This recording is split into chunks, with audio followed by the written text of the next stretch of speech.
चलिए इंग्लिश में कुछ ग्रामर के कॉन्सेप्ट को समझते हैं। जैसे कॉमन एरर्स इसमें देखना। फर्स्ट सेंटेंस लिखा है the principal and secretary were here. ये हमारा हो गया सब्जेक्ट, यहाँ से यहाँ तक दो सब्जेक्ट एंड से जोड़ रखा है। अब द का यहाँ समझना है, द का यूज। द एक डेफिनेट आर्टिकल होता है, इसका यूज हम समझेंगे कैसे काम करता है इस समय। द अगर फर्स्ट नाउन या फर्स्ट सब्जेक्ट के पहले आया है एंड से जोड़ करके, इसके बाद अगर द नहीं यूज किया जाता तो ये समझना है कि जो प्रिंसिपल हैं और जो सेक्रेटरी ये दोनों एक आदमी हैं। इसका अर्थ ये कि एक ही व्यक्ति है, जो प्रिंसिपल है और वही सेक्रेटरी भी, दोनों। अब दूसरे सेंटेंस में अगर देखें तो प्रिंसिपल की पहले भी दा लगा है, सेक्रेटरी की पहले भी दा लगा है।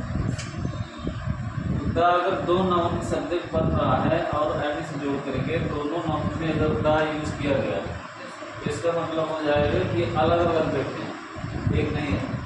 प्रिंसिपल कोई और है, सेक्रेटरी कोई और है। और यहाँ ये एक ही व्यक्ति की बात कर रहा है। जब एक ही व्यक्ति है तो इसका मतलब सब्जेक्ट हमारा क्या होगा, सिंगुलर होगा। एक ही व्यक्ति है तो सब्जेक्ट हमारा सिंगुलर होगा।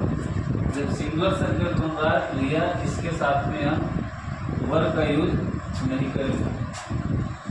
यहाँ पर गलती है, वर्ब का यूज नहीं करेंगे, इसकी जगह पर लिखेंगे वाज। अब हमारा सेंटेंस सही हो जाएगा कि प्रिंसिपल एक ही व्यक्ति के बारे में कह रहा है, वो वहाँ था।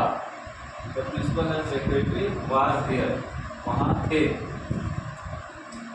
अगर इसमें देखा जाए तो अब ये एक सब्जेक्ट यहाँ पर है, एंड जोड़ करके फिर द आर्टिकल यूज किया गया। इसका मतलब दो व्यक्ति हैं तो सब्जेक्ट हमारा हो जाएगा प्लूरल। अब यहाँ पर वर्ब सिंगुलर यूज हुई है, इसे हम हटा करके क्या लिखेंगे, वर्ब। दो व्यक्ति हैं वहाँ पर थे,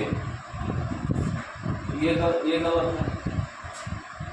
अब ईच के हम प्रयोग को देखते हैं तो ईच हैव अ पेन, मतलब प्रत्येक के पास एक पेन है, हर एक व्यक्ति के पास।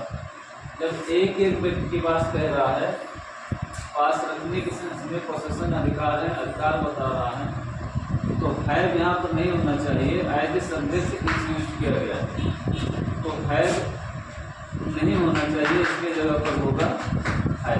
मतलब प्रत्येक व्यक्ति के पास एक एक पेन, ये कहने मतलब।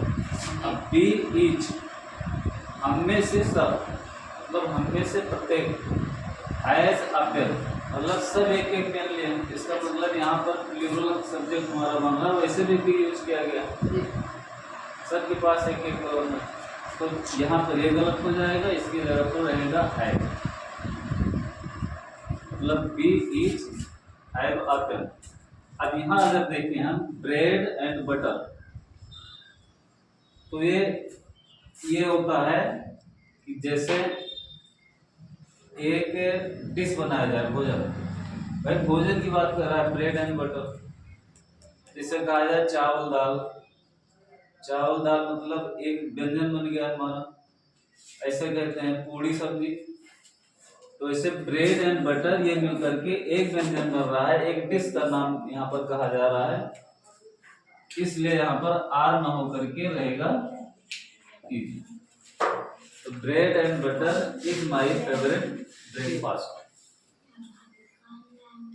ठीक, अगर इसमें थोड़ा पार्ट्स आप स्पीच देख लें तो द यहाँ पर आर्टिकल होगा, किसके लिए आया, प्रिंसिपल के लिए, और यही द इसके लिए भी आया।